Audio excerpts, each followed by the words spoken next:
In the shadow of Kilimanjaro, the highest mountain in Africa, the land of big cats,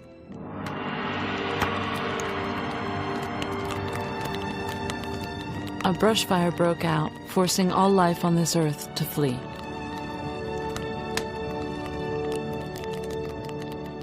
After the disaster, the noble warriors who inhabited the region bent over the charred ground. It was studded with stones in fascinating blue and purple hues. They had just discovered the Tanzanite stone in a place that is called Mariani. Starting in 1968, the jeweler Tiffany launched a blue-purple hued gemstone on the U.S. market. They invented a name for this smooth, very rare stone, found only in Tanzania.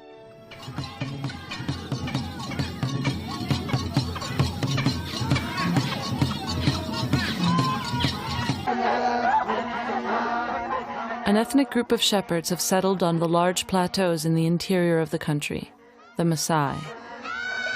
The Maasai are natives of the Nile. It was during the 15th century that they migrated to East Africa.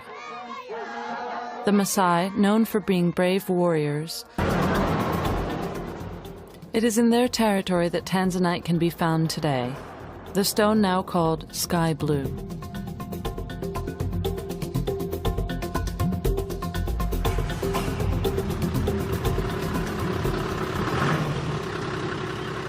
Tanzanite, iko wapi? Where can we find Tanzanite? Arusha? In Arusha? Mererani? In Mararani? Yes, Mararani. Do you want to go there? Ashi. Thank you.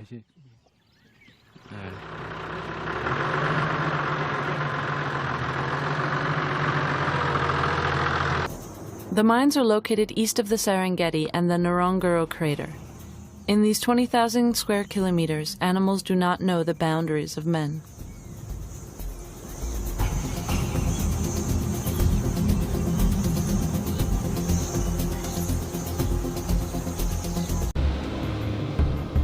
Brice Gobin is a trader who visits mines all around the world to source the rarest minerals and gemstones, which he will present in a few weeks at Tucson.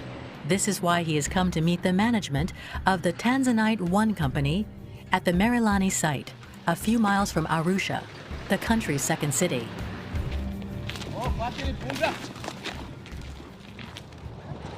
The site belongs to the Maasai. Tanzanite has been extracted from beneath their feet for more than 40 years. It takes more than half an hour to reach the new crystal galleries that have been recently blasted. But they can never be sure what nature will yield. They may find fabulous specimens or inferior pieces. This pocket ripped open overnight looks quite promising, but the selection criteria for gemstones destined for cutting are very strict and leave a lot of waste.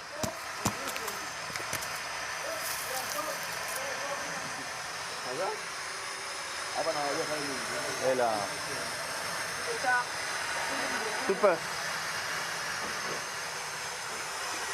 Quality of your production is very important. You can produce a huge amount of carats, but you need to have the carats together with the quality of the Tanzanite. We're talking about the color and then the clarity also, which is very important. Of course, then cut coming into it, but for us at the mining stage, those are the two most important factors. It's a big block. Clean them anyway. Oh.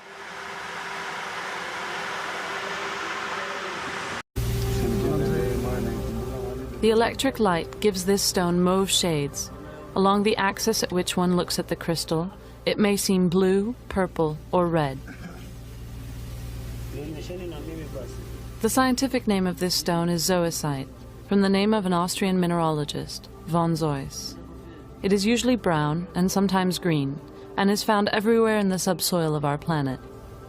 But the blue color in these crystal gems is a rare gift from nature. There are only 12 square kilometers in Tanzania where there is this rarity. No other deposit in the world produces it.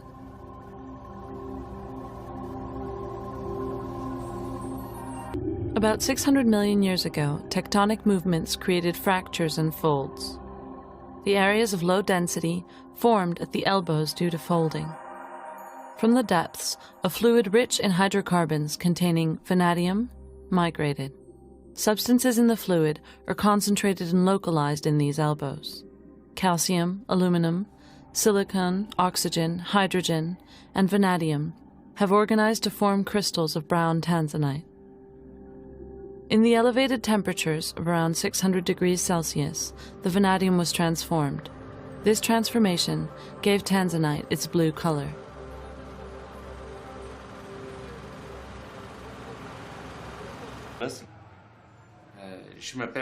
I'm John Saul. Our two sons, Mark and Eric, were born in Nairobi, and they left for Europe, for France, in 1974. But they chose to return to East Africa. In the 60s and 70s, I lived in Kenya and Tanzania, where I operated the mines. I discovered a few small deposits, and I started marketing gems, including Tanzanite. There was a tailor called Manuel de Souza who lived in Arusha. In 1967, Souza found Tanzanite. I don't know if he found them on the ground or if they were brought to him by the Maasai who lived nearby. But I saw these stones come here into my office for the first time. After that, I went to Souza several times. He was working with his old sewing machine. He manufactured uniforms near the door where there was plenty of light, and behind there was a bed. The first time I went to Souza, he showed me under the bed. There were boxes full of Tanzanite, much of which was of gem quality.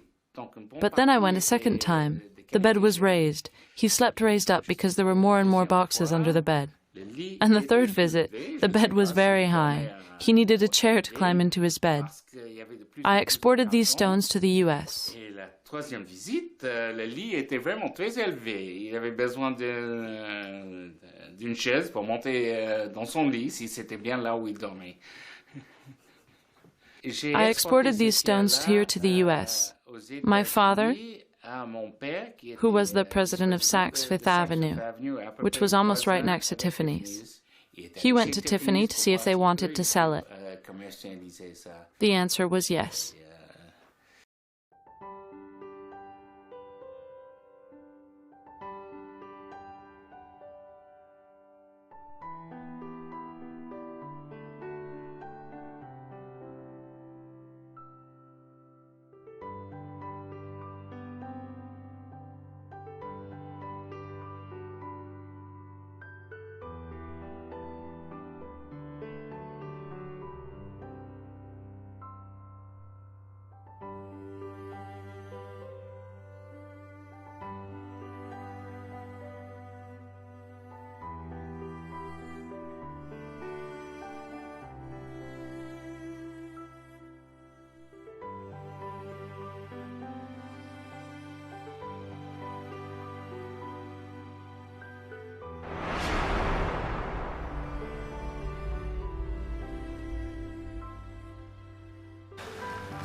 Some of the stones we found in Tucson have arrived, so now we can start to work around them. Here's the prize stone, Tanzanite, a natural 79 carats. Very rare, especially in this sugarloaf shape. Now, you're right to put it on your wrist because it would be just right for a bracelet. Now, in terms of the theme, it would be interesting to go on a trip to Tanzania. Yes, to draw inspiration from the landscapes. So you can always have a nasty surprise when you see a stone in a different light, and it's true that the light in Tucson is particularly pure. The stone captures the surrounding colors, and it's different when you see them back here, where the colors are colder. So those warm tones disappear, and then you can really have some nasty surprises. Yeah.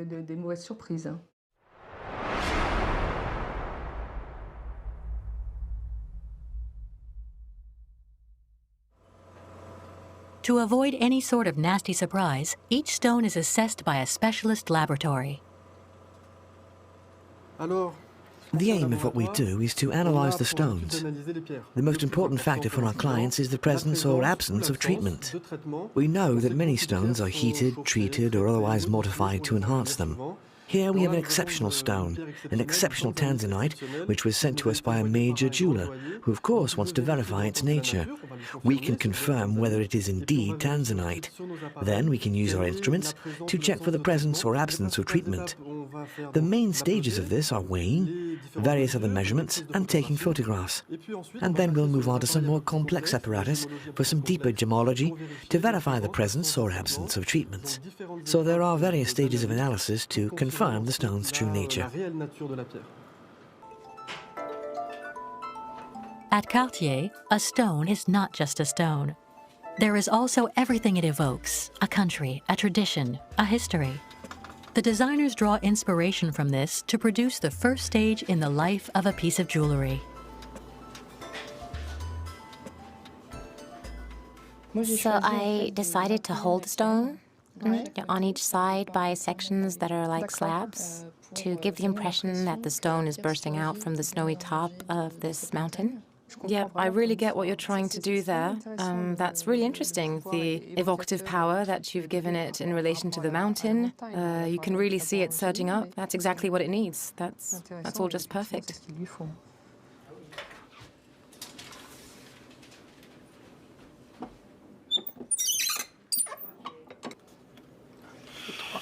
Once approved by the management, the design will gradually become reality.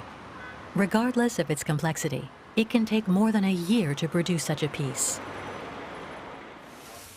A jewelry house as prestigious as Cartier, with its inimitable skill, demands the time it takes to achieve perfection. The metal frame is in grey gold. There are bands with diamonds and 2 bands that are splayed out with little strips. Here I'm checking the adjustment of the stone before inserting it.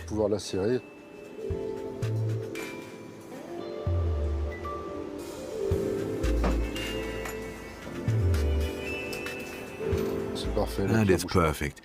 The stone doesn't move. Now we can move on to setting the crystals. The crystal is encased to give it more life and not confuse it with plexiglass, which would be a shame for such a fine piece. The total time to assemble a piece like this is about 48 hours.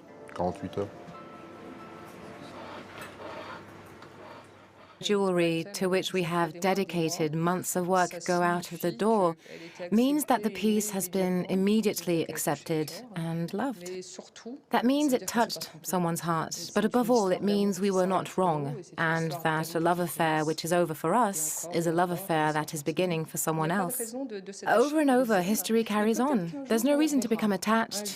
We loved them, and perhaps one day they may be part of our Cartier retrospectives, and then they will be raised to the ranks of works of art. What could be greater recognition for us than seeing our creations attaining the status of art? The real destiny of a jewel is to be worn, to be loved and admired. So now we have to pass them on and hope they'll be appreciated. Tanzanite. It's very beautiful. C'est une bague créée par Paloma Picasso, spécialement pour vous. It's a ring created by Paloma Picasso, especially for you. Your mother was adamant that you have a Tanzanite ring, because her engagement ring was Tanzanite.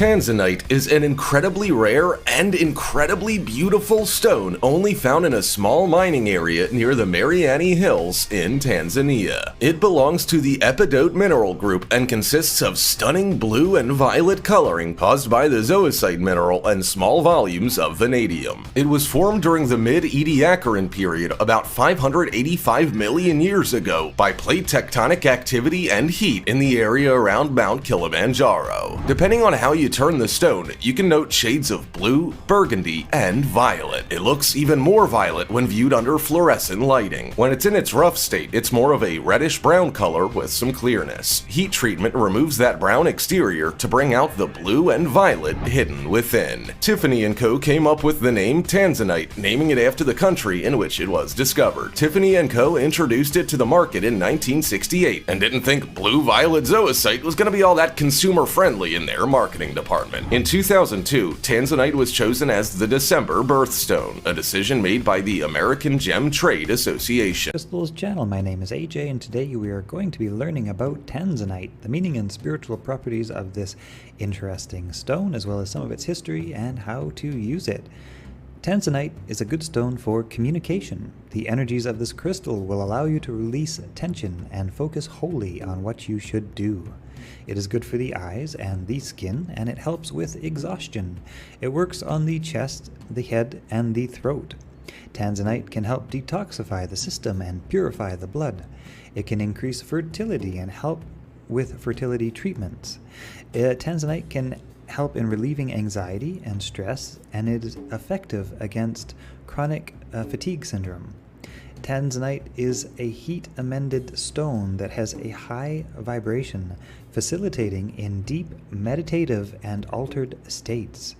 A beautiful stone that changes color when it is viewed from different directions. This shifting of color helps to facilitate the raising of consciousness and vibrational frequency. It is a stone that links to the angelic realms, ascended masters, and spirit guides. It downloads information from the Akashic records and helps with inner and outer journeying. Tanzanite activates a chakra link that starts at the base to the higher crown chakra and brings the higher mind into contact with the physical realm.